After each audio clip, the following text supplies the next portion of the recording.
ما كان على النبي من حرج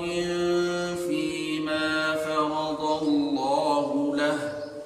سنة الله في الذين خلوا من قبل وكان أمر الله قدرا مقدورا الذين يبلغون رسالات الله ويخشونه ولا يخشون أحدا إلا الله وكفى بالله حسيبا ما كان محمد أبا أحد من رجالكم ولكن رسول الله وخاتم النبيين وكان الله بكل شيء عليما يا أيها الذين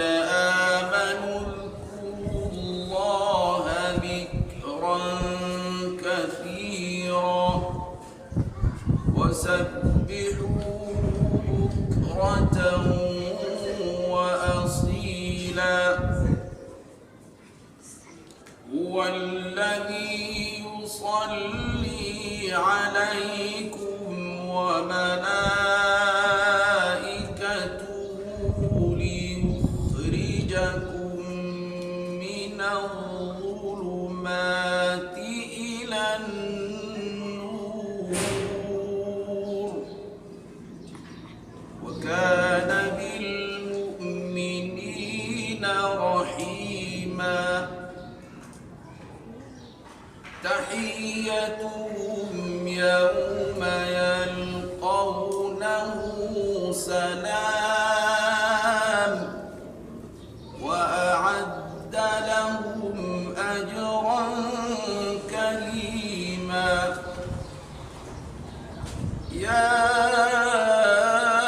أيها النبي إنا أرسلناك شاهدا ومبشرا ونذيرا وداعيا إلى الله بإذنه وسراجا منيرا وبشر المؤمنين بأن لهم